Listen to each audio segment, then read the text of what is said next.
Have you ever met the human equivalent of a mosquito? You ever meet someone who just rubs you the wrong way the second they walk in?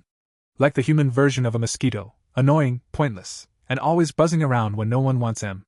That was Trevor last weekend at our monthly family barbecue. We started doing these barbecues after Dad had a health scare last year, a minor heart attack that shook all of us.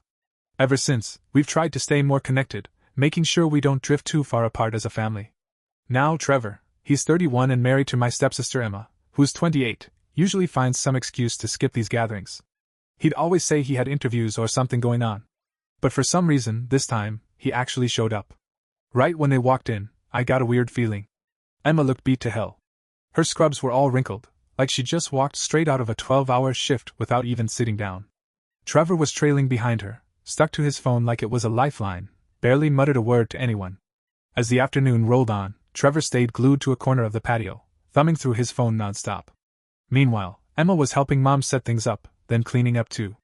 I watched her bouncing between the kitchen and the backyard, her shoulders all tight and tense, sneaking these worried glances over at Trevor every couple minutes. When she went inside to grab more drinks, I figured I should follow and see how she was really doing.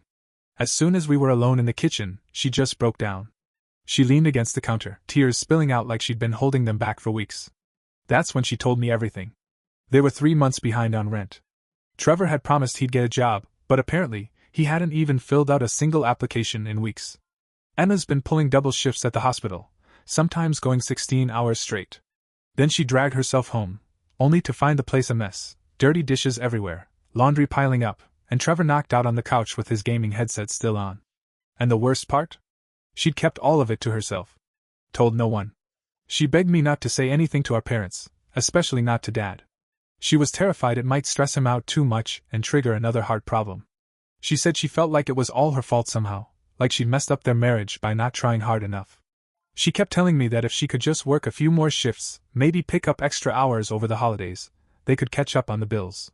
Seeing Emma, this strong, capable woman I grew up with, reduced to tears like that, it hit me hard. Something inside me snapped. I knew a guy, my buddy Mike, who runs a construction company that's always hiring. Pays well too, starts at $25 an hour with full benefits after 3 months. They even train people with no experience. I figured, if I could just get Trevor to consider it, maybe this could be their way out. So I found him alone in the backyard, still locked into whatever was happening on his phone. Tried to ease into it, just asked how his job search was going. He gave me the usual vague runaround, said he had a few leads, waiting to hear back, blah blah blah. Then I mentioned Mike's company, and told him about the opening. And just like that, everything changed. His face twisted into this nasty sneer I'd never seen before. He launched into this rant about how he wasn't about to stoop to doing manual labor like some uneducated nobody. Those were his exact words, like some uneducated person. The way he said it made my blood boil. I told him that there's nothing wrong with honest work, especially when your wife is killing herself just to keep a roof over your heads. That's when he completely snapped. Jumped out of his chair and got right in my face, yelling about how I had no right to butt into his life. Said I was trying to embarrass him in front of the whole family. Accused me of looking down on him because he didn't go to some fancy school like I did. For the record, I went to community college and worked full-time the whole way through. But I guess that didn't fit into his victim narrative.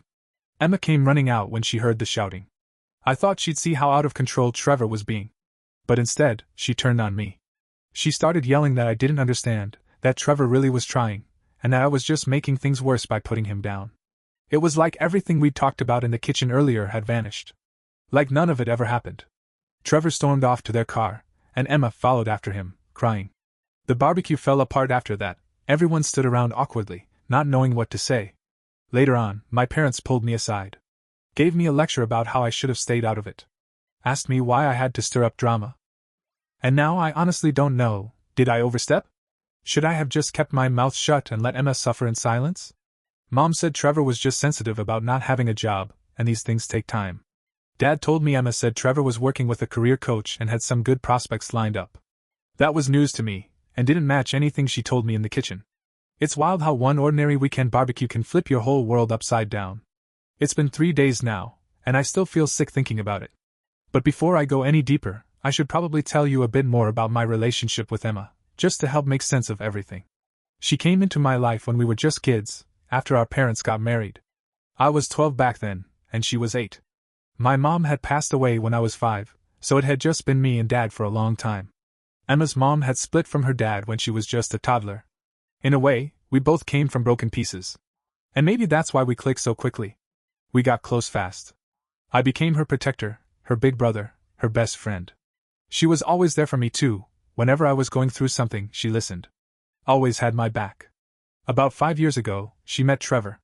She was finishing up nursing school, and he was working in pharmaceutical sales. At the time, he seemed like a solid guy. Decent job, confident, knew how to charm people. They only dated for 6 months before tying the knot in a small ceremony. I remember thinking it all felt a little rushed, but Emma was glowing. She was in love. Trevor seemed like the perfect guy, funny, generous, supportive. He'd bring her lunch during school breaks, help her prep for tests, even pitch in at the hospital events she helped organize. Our parents were over the moon. They thought Emma had found her match. Their first year was smooth. Emma got her nursing job at the local hospital. Trevor kept his sales gig. They bought a little condo, adopted a cat, and looked like your typical happy newlyweds. Things really started falling apart about 2 years ago, right after Trevor lost his job. He told everyone the company was going through restructuring and let go of his entire department. It sounded believable enough. Stuff like that happens all the time, and back then, I still thought of Trevor as someone who worked hard. Emma didn't waste a second. She immediately picked up extra shifts at the hospital, doing everything she could to keep the bills paid while Trevor looked for something new. She kept reassuring us it was just a rough patch, that Trevor had a solid resume and would be back on his feet soon. But weeks turned into months. And Trevor still didn't have a job. The excuses started piling up. The market was too competitive. His background was too specific. The pay wasn't worth it. The commute was too far. There was always a reason why the job wasn't right. Meanwhile, Emma was busting her back working 60 hours a week just to keep them afloat. About a year into Trevor being out of work, I started seeing changes in Emma. She didn't look like herself anymore. That spark in her eyes was gone. She'd lost weight, her face looked tired all the time, and those dark circles under her eyes were constant. Permanent. She stopped coming to our weekly dinners, always had a reason: someone called in sick, she was too worn out, or Trevor had a big interview coming up and needed her there to support him. And when she did show up, she barely said a word. No more jokes, no more stories. Just quiet, tired, and distant. It wasn't the Emma I grew up with. Then the stories started coming in from people we both knew. While Emma was grinding through double shifts, Trevor was at home playing video games all day. Then he'd head out to the bars at night with his buddies. He told Emma he was networking or going to interviews, but folks saw him hanging around the local bar in the middle of the afternoon, buying drinks for people like he didn't have a care in the world. One of Emma's coworkers told me they'd seen Trevor's car parked outside a casino multiple times during the week. That one hit me like a punch to the gut. I brought my concerns to our parents, but they wouldn't hear it. Mom said maybe he was just depressed, that losing a job can mess with your head. Dad said we shouldn't kick someone while they're down, that the job market wasn't what it used to be. They were sure that if Emma needed help, she'd come to them. But I knew my sister. Emma's the kind of person who'll break her back before she ever asks for help. It's part of what I've always admired about her, and part of what scared me the most. And then, 3 days ago, all those fears became reality, right there in our parents' kitchen, when Emma told me everything. Now, looking at the aftermath, it's like the whole thing exploded. Emma hasn't said a word to me since. She sent one long text telling me I ruined all the progress Trevor had supposedly made. She demanded I apologize to him. She swears he was just about to turn things around, right before I stuck my nose in. Even my parents think I crossed the line. And my wife, who normally backs me up, said maybe I didn't pick the best moment to confront him. But here's the part one can't shake. I keep seeing Emma standing in that kitchen, crying her eyes out over unpaid bills and feeling like their failing marriage was all her fault. And somehow I'm the villain now? Just because I said out loud what everyone else was ignoring. That a grown man was letting his wife run herself into the ground while he did nothing to pull his weight. I still believe I did the right thing, maybe not in the smoothest way, but right all the same. Emma's my sister. I've always looked out for her. I can't just sit on my hands while she throws herself into the fire to support a man who won't even try. But that's exactly how it's playing out. I'm the bad guy now. And Emma's more cut off than ever. Update 1. The past 2 weeks have been a nightmare. Emma hasn't responded to a single one of my texts or calls. The silence has been painful, but what happened last night, well, I still can't believe it, and I need to get it down while it's still fresh. After 2 weeks of hearing nothing from her, I decided I needed to try and make things right, not for Trevor's sake, but for Emma's. The last message I got from her was a picture from her wedding day.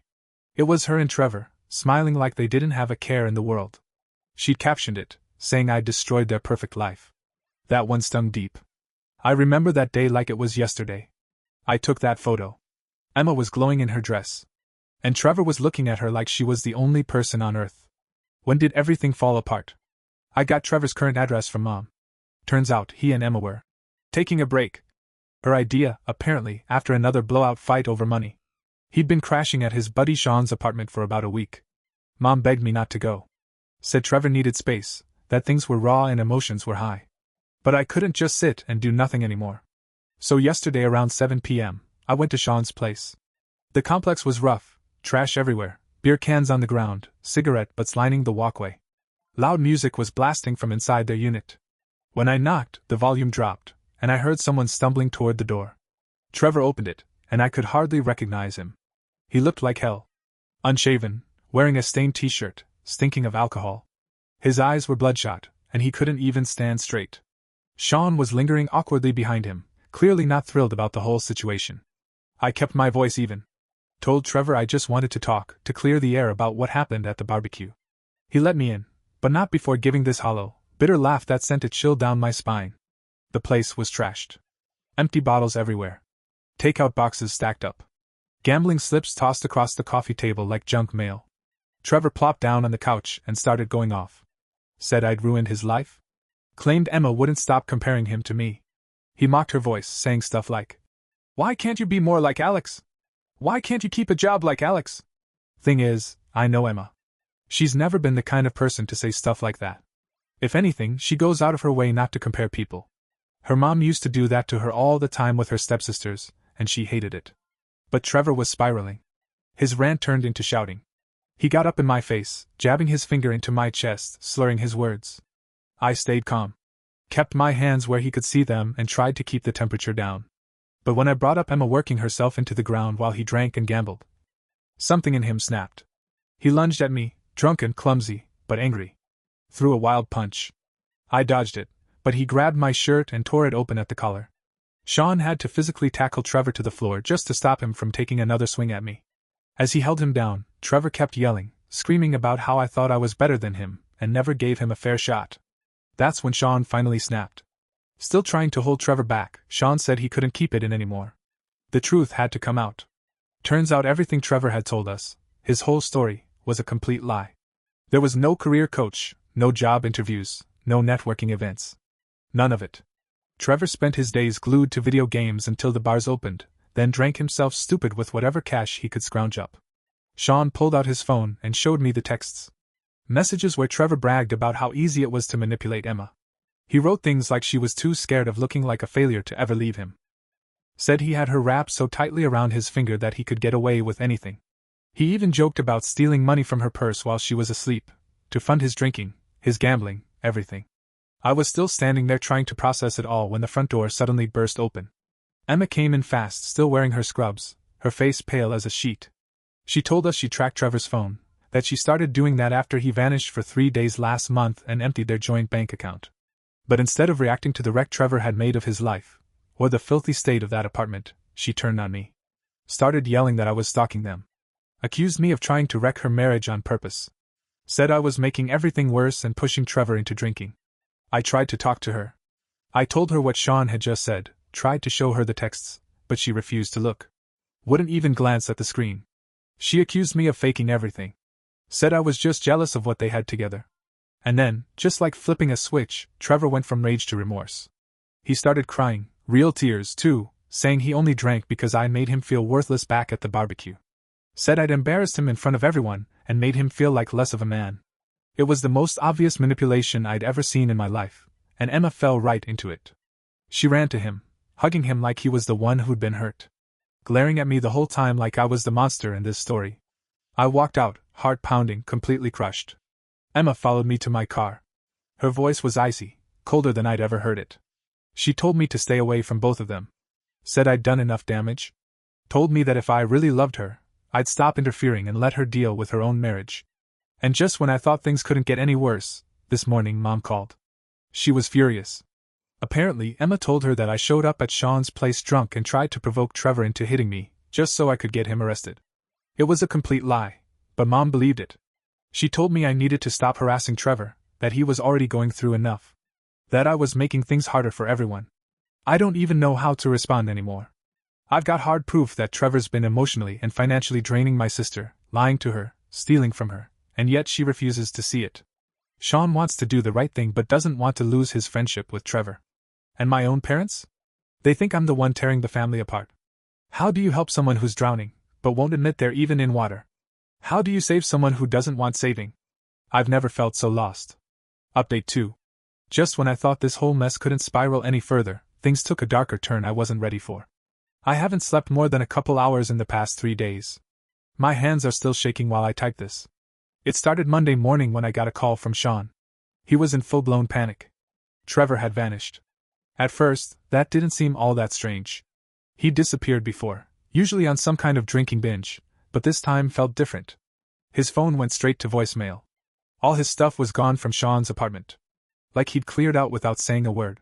Then Sean checked their shared Xbox account and realized Trevor had sold off their entire game library. Everything, worth over $800. Just gone.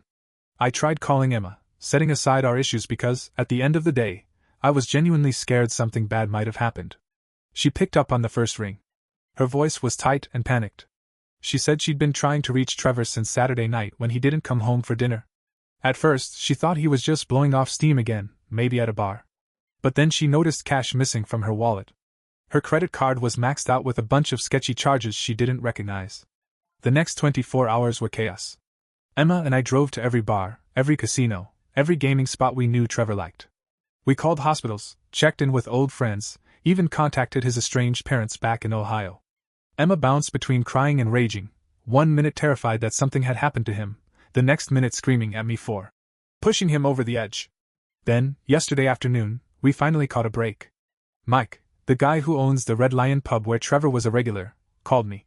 Said he had something I needed to see. He'd pulled footage from Saturday night, and sure enough, Trevor was on it. But what we saw in that footage made my stomach twist. Trevor wasn't alone. He was sitting with 2 men Mike recognized immediately, loan sharks. Guys known around town for targeting desperate gamblers. The video showed them all leaving together around midnight. Trevor looked nervous, but he left willingly. That's when Mike pulled me aside and told me what he'd been holding back. Trevor had been borrowing money from those same guys for weeks.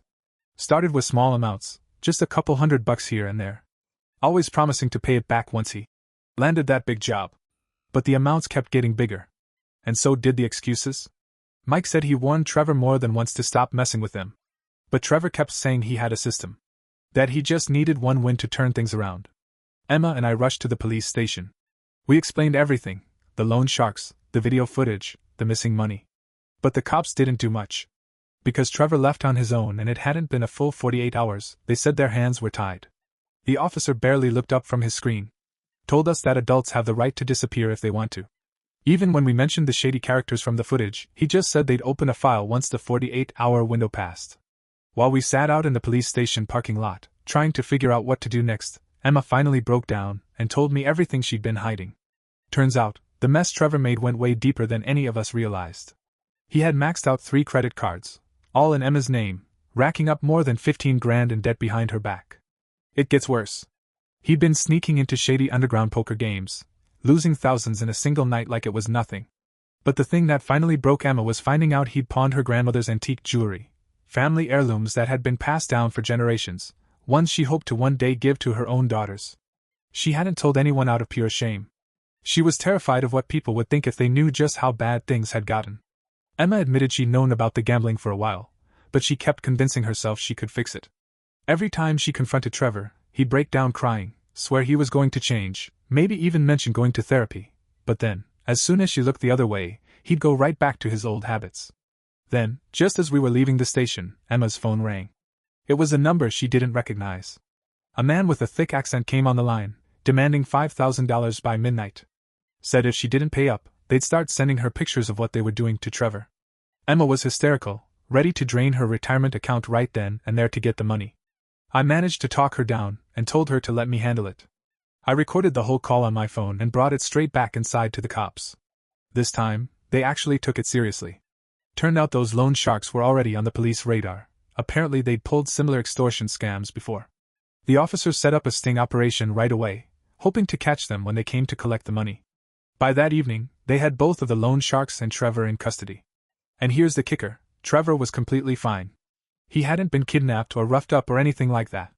In fact, he was hiding out with those guys, helping them run their scam.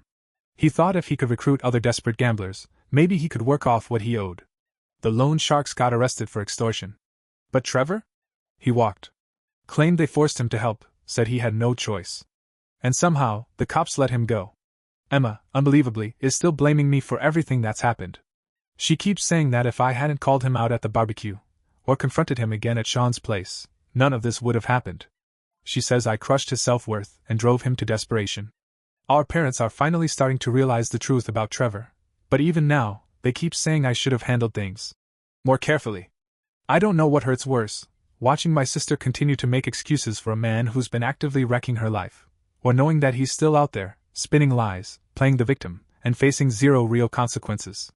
Sure, the loan sharks are behind bars, but Trevor's already out there crafting his next sob story, trying to convince everyone he was the one who got hurt. And then, just when I thought the dust was finally settling, something new blindsided me. Yesterday morning, Claire, one of Emma's closest friends from the hospital, showed up at my front door completely out of the blue. She looked awful. Pale, exhausted, like she hadn't gotten a good night's sleep in weeks. She told me she couldn't keep quiet any longer, not after everything that had happened, even though Emma had begged her to stay silent. We sat at my kitchen table for nearly 3 hours while she laid out the whole story. According to Claire, Emma had been planning her escape from Trevor long before that barbecue incident ever happened.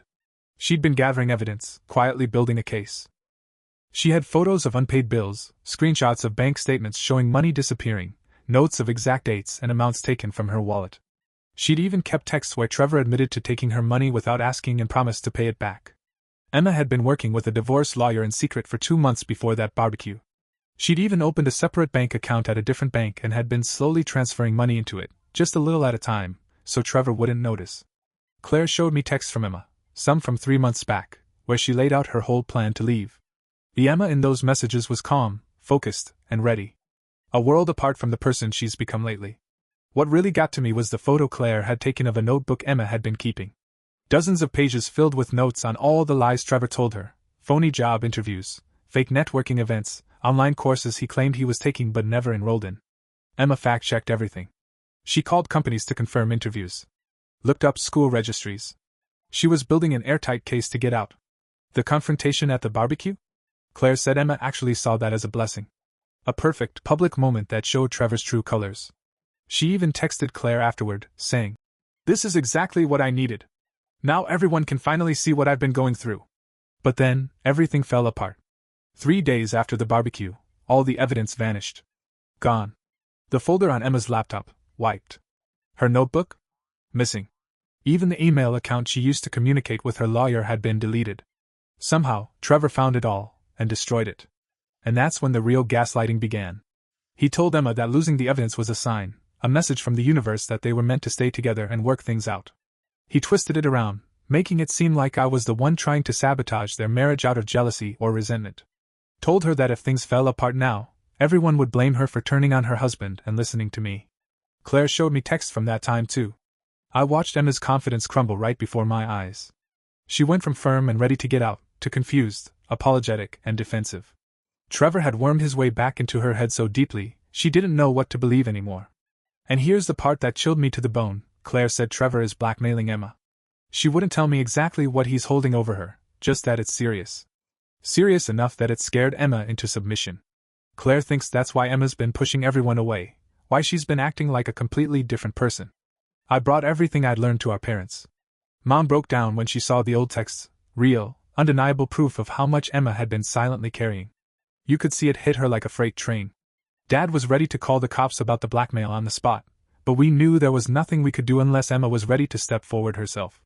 Claire, though, thought Emma might be close to hitting her breaking point. After everything with the loan sharks, Emma started asking Claire questions, stuff about her old documentation, wondering what she still had, trying to piece things back together. Thankfully, Claire had saved copies of their text conversations, just in case Emma ever needed them. The hardest part? We couldn't rush any of it. Emma had to come to terms with it all in her own time. But standing by, watching her live with a man who was actively destroying her life, while we couldn't do a damn thing to stop it, that was torture. Claire told me she was seriously worried about Emma's mental state. Said she'd started making mistakes at work, forgetting things, just not herself at all. You could see it weighing on her, like the stress had hollowed her out. Meanwhile, Trevor was unraveling. He'd started posting these weird, cryptic messages on social media. Stuff about betrayal, about revenge. Claire thought he could tell Emma was starting to remember everything, and he was getting desperate. Update 4. This past week, everything finally came crashing down. And somehow, it's both worse and better than I ever expected. It was 3 a.m. on Tuesday when Emma showed up at my front door. She looked wrecked, physically drained, but her eyes were clear. I hadn't seen her like that in months. She was ready to talk. The blackmail Trevor had been holding over her. It had to do with something that happened at the hospital 2 years ago. A patient had died during one of Emma's overnight shifts. It had been a chaotic night, short-staffed and overloaded. There was a full investigation, and Emma was completely cleared. The patient had an undiagnosed condition, nothing anyone could have done. But Emma had exchanged emails with another nurse afterward, just processing what happened, asking if she could have done anything differently. The kind of thing a good nurse does when something tragic happens.